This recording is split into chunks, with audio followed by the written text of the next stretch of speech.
He wasn't supposed to be a star. In the late 1960s and early 1970s, in a small, worn-out apartment in New York City, a struggling actor sat on the edge of his bed, wondering how much longer he could survive. His name was Sylvester Stallone, but at that time, nobody cared who he was. Casting directors didn't see potential, they saw problems. His face was partially paralyzed due to complications at birth. His speech was slurred. His look didn't fit the polished Hollywood standard. He wasn't classically handsome. He didn't sound like a leading man. Again and again, he was told the same thing in different words. You're not the right type. He went to auditions constantly. Sometimes he would wait for hours just to deliver a few lines. Most of the time, he didn't even get that chance. He was rejected so often that rejection started to feel normal. Money became a daily fear. There were days he had almost nothing to eat. The electricity in his apartment was unreliable. He pawned jewelry, he sold personal belongings, and eventually, when things became unbearable, he made a decision that haunted him. He sold his dog, his only companion, because he simply couldn't afford to feed him. That moment wasn't dramatic in a cinematic way. It was quiet, humiliating, painful. He had reached the bottom, but something inside him refused to shut down. One night, while watching a boxing match between Muhammad Ali and Chuck Wepner, he saw something that sparked an idea. Wepner was not expected to win. He was the underdog, outmatched, underestimated, almost dismissed before the fight even began.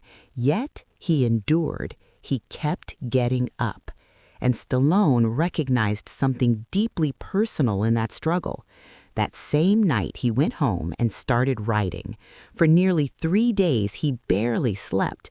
He sat at a small table with a typewriter, fueled by coffee, determination, and frustration. The story poured out of him, not just as fiction, but as something personal. A small-time boxer, unknown, given one impossible opportunity, not to win, but to prove he belonged. The script was called Rocky. When he finished it, he knew he had something powerful, not because it was technically perfect, but because it was honest. It was about dignity, about resilience, about taking punches and refusing to stay down. He began shopping the script around Los Angeles. Studios showed interest. They saw the emotional core. They saw the commercial potential. Offers started coming in, serious offers. For a man who was nearly broke, the money being offered could have changed everything overnight. But there was one condition. They wanted a real star to play Rocky. They wanted someone recognizable, someone bankable, someone safe. They did not want Stallone.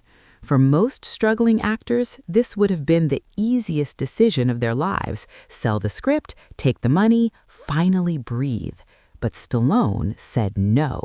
He believed he was Rocky, not in an ego-driven way, but in a personal, almost stubborn way. The character was built from his own frustrations, his own setbacks, his own humiliations. If someone else played him, the story would lose its truth. The studios increased the offer. He still refused. Eventually, producers agreed to let him star, but with a dramatically reduced budget. The film would have to be made cheaply, fast, efficiently. There would be no luxury. Filming took place in Philadelphia in early 1976. The crew worked with limited resources. Some scenes were shot guerrilla style because permits were expensive. The famous running scene on the steps of the Philadelphia Museum of Art wasn't a massive production. It was simple, raw, almost accidental in its magic. Stallone wasn't treated like a superstar on set. He was just another actor trying to make something work. When the movie was finished, no one expected a cultural explosion, but when Rocky premiered, audiences connected instantly.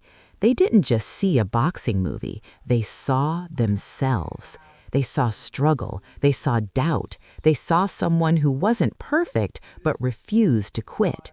The film became a box office phenomenon. It earned over $200 million worldwide on a modest budget.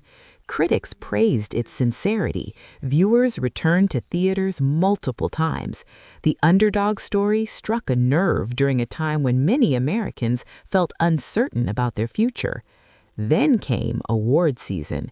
At the 1977 Academy Awards, Rocky was nominated for 10 Oscars. It won 3, including Best Picture. Think about that. A script written in 3 sleepless days by a nearly broke actor, rejected by studios unless he stepped aside, made on a tight budget, had just become the best film of the year. Stallone, who once couldn't get a serious audition, was suddenly standing among Hollywood's elite. Overnight, everything changed. He became one of the most recognizable faces in cinema. He reprised Rocky in multiple sequels. He later created another iconic character, John Rambo. His name became synonymous with toughness, resilience, and the action genre itself. But what makes his rise powerful isn't just the fame, it's the refusal. He refused to accept the label "not good enough." He refused to sell his dream when it would have been logical to do so. He refused to disappear quietly. And here's the deeper truth. If he had accepted that early offer and sold the script without starring in it, we might never have known his name. The world often celebrates success as if it were inevitable, as if stars are destined to shine. But the reality is far less glamorous. Success often hangs on a single decision, a risky, uncomfortable decision when everything feels unstable. For Stallone, that decision was to bet on himself when no one else would. Years later, people would see him as the embodiment of confidence, strength, determination. But those traits weren't born in success.